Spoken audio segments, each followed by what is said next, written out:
5 things you may not have known about the greatest American hero, next on Retro Serial.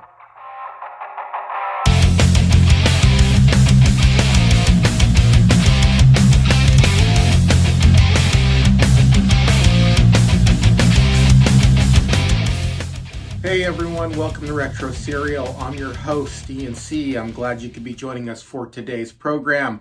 On today's program, we're going to be talking about one of my favorite superhero shows growing up, and that is The Greatest American Hero. And I'm going to be telling you 5 facts you may or may not have known. As always, at the end of this video, please let me know in the comments section below which of these 5 facts you found either most interesting, which of them you already knew, or which of them you didn't already know. Or maybe there's a fact about the greatest American hero that you know that I don't know. But before we do that, before we get to this list, please do me the honor of subscribing to my channel. It would really, really mean a lot to me. Subscribe to the channel. That's a great way to help. Also, give us a thumbs up if you like this video. It helps us with the algorithm on YouTube being recommended on other pages. The other thing you can do is you can share this on your favorite social media. Yes, if you like the great content of retro and nostalgia format that we're doing here, you can share this on your favorite social media. If you want to go another step and hit that bell notification, you're always welcome to do that. And as always, we will leave a description in the link below to the Buy Me a Coffee page where you can donate some of your hard-earned cash to help me make all of my wildest dreams come true and help you make all of your entertainment dreams come true surrounding nostalgia and retro and growing up Generation X. With all that said, let's get to the video. Before we get to our 5 facts, let's learn a little something about the program. The Greatest American Hero aired in March of 1981 as a mid-season replacement on ABC and ran until 1983, being canceled after 3 short seasons. It starred William Catt as Ralph Hinckley, Robert Culp as Bill Maxwell, and Connie Selica as Pam Dawson. The show basically revolves around Ralph Hinckley, who is a high school teacher in charge of some troubled youth. He is given a suit by aliens, and this suit gives him superpowers. However, here's a wrinkle in the whole idea. Ralph loses the instruction manual. Now, this makes for some great comedy because in every episode, he's learning how to use the suit and learning how to use his superpowers and discovering new superpowers all along the way. Bill Maxwell is a disgruntled FBI agent whose partner recently gets killed in an unsavory way, and he knows that the wheels of justice turn slowly, so he enlists Ralph Hinckley to help him solve crimes. And there's a lot of stuff about the Cold War as well on the program. Ralph Hinckley is enlisted by Bill Maxwell to not only help him solve crimes, but also help solve potential terrorist threats from the Red Communist. Pam Dawson is Ralph Hinckley's divorce attorney. Yes, through all of this, through his having to deal with troubled youth and having to learn how to use his suit and having to learn and having to solve crimes, he is also going through a divorce in which his child is being bounced back and forth, and there's a question of who gets custody of the child. Well, his divorce attorney, Pam Dawson, is there to help him and also play a love interest for Ralph Hinckley. And the show is just basically that. It's a comedic superhero show where he learns how to use the suit and he solves crime based around what's going on between America and the communists at that time. That's the basic plot of the show. Now let's get to our 5 interesting facts. Coming in at number 5 is that there was already a reboot of The Greatest American Hero in 1986. Why do I bring this up? Well, because in 2017-ish, ABC announced officially that there would be a reboot of the program, but nothing really ever came of it, and we don't really know too much about it other than it was going to be an American Indian playing the lead, and it was going to be female, which sent the internet a flurry with all kinds of complaints before the show even came out. But this wasn't the first talk of there being a reboot. As a matter of fact, Happy Madison was interested in the project, and Jack Black was also interested in the project. But all that aside, there was already a reboot. What people often think was the last episode of The Greatest American Hero was actually a spin-off / reboot. 3 years after it was canceled in 1983, in 1986, ABC premiered The Greatest American Heroine. And in this show, Ralph Hinckley is now this superstar, and the aliens kind of think that he's too popular and the suit needs to be taken from him and given to somebody else. And the lead in this new show is actually female. And the only person to really kind of come over is the Bill Maxwell character played by Robert Culp. Now, this show did so poorly that really only the pilot was aired. And in the box set of The Greatest American Hero, which you can buy on Blu-ray, it's included kind of as the last episode. And in a lot of syndications, it's included as the last episode, so people think it's the last episode, which it is the last episode, but technically it's an attempt to spin off, an attempt to do a reboot. Did you know about this reboot? Tell me what you thought. Did you see it? Let me know in the comments below. Coming in at number 4, and that is that Will Catt may have been Luke Skywalker.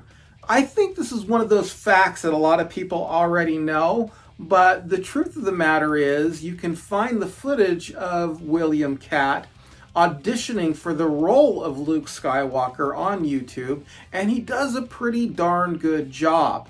And if he would have played Luke Skywalker, he more than likely would have never starred in The Greatest American Hero. So here's the question I have. Now, I have to say that I'm glad he didn't get the role of Luke Skywalker. I can't see that role going to anybody else other than Mark Hamill. But he didn't do a bad job in these auditions. He actually did pretty good, and I could see him in the role. As a matter of fact, if we looked back and let's say it went to William Catt and didn't go to Mark Hamill, we might have been saying the same thing. I might have been saying, I can't picture anybody else in the role of Luke Skywalker other than William Catt. And I'm glad that Mark Hamill didn't get the role in some alternate universe somewhere. But this means that we almost didn't get William Catt to play The Greatest American Hero. And in that same vein, I can't picture anybody else being The Greatest American Hero other than William Catt. I thought he did a phenomenal job. But in some alternate universe, if William Catt played Luke Skywalker, do you think that Mark Hamill would have played a good Mark Hinckley? That's the question I have for you. Let me know in the comments below. Coming in at number 3, ABC Studios was sued by Warner Brothers. Yes, Warner Brothers thought The Greatest American Hero was a little too much like Superman. And as a result, they decided to sue ABC. They were sitting around thinking, who else has a cape and a red suit and a symbol on his chest and flies around and saves the day? Well, that sounds a lot like Superman. So what do? You sue ABC Studios. The lawsuit did not happen until near the end of the 3rd season and didn't actually get resolved until after the show was canceled. But it resolved in ABC's favor. The judge said that while these two superheroes had a lot in common, there was enough differences to not side with Warner Brothers, so ABC didn't have to pay any money at all and won the case. Coming in at number 2 is that there was a toy line. Yes, Mego Toys created a line of action figures, which they created figurines for all the main stars. Yes, they created figurines for Ralph Hinckley's character, Bill Maxwell's character, and Pam Dawson's character. Also, they created a box set in which you had the convertible Bug And along with that, in that box set with the convertible bug, was Ralph Hinckley and Bill Maxwell's character. Pam Dawson's character was left out. But the sad news is that Mego Toys was in some financial trouble at the time, and the only thing that actually made it to market was the collection set with Ralph Hinckley and Bill Maxwell with the bug. That was the only thing that actually made it to market, which you could buy over the counter. However, there are all of the action figures floating around out there because people who worked for Mego Toys actually took some home and they sold them because they made them, but they just didn't get them into the stores in time. So did you have any of these action figures? Do you own any? Did you get them when they came out? Do you own any of them now? Did you buy them at Comic-Con or something like that? What did you think of these action figures? I had a look at these online. I don't think that they were that well done, and I wouldn't have been that thrilled to have them. Although now it would be great to have an original. I'm sure they're worth quite a bit of cash. Coming in at number one is that William Katt's character, Ralph Hinckley's name was changed to Ralph Henley on the last few episodes of season 1. What brought about this change was the fact that there was an assassination attempt on Ronald Reagan by John Hinckley Jr. And I guess the executives over at NBC wanted to distance themselves from that name and certainly didn't want the star of their show, Ralph Hinckley, to share the same name as this would-be assassin. So for the last few episodes of that first season, they changed his name from Ralph Hinckley to Ralph Hanley. But by the time season 2 rolled around, I guess they didn't think it was that big of a deal anymore, and his name was changed back from Ralph Henley to Ralph Hinckley. So it was Ralph Hinckley again in season 2 and in season 3 and in the reboot. That was the most fascinating fact for me. What was the most fascinating fact for you? What did you like the best about the facts I presented? What didn't you like? What did you know? What didn't you know? Or is there something you know about the show that I didn't put in these top 5 that maybe I should have? What's your opinion? Please leave them in the comments below. And as always, before we leave the program, if you could please subscribe, it would really mean a great deal to me. Also, give it that thumbs up. Let everybody know about this program by sharing on your favorite social media. Hit the bell notification. And as always, I am going to leave a link in the description box below so that you can donate some of your hard-earned cash to the Buy Me a Coffee link that I have there so you can help make this YouTube mogul empire come true. And also, I don't know if you knew this or not, but I do have a podcast. It's on all podcast platforms you can listen to.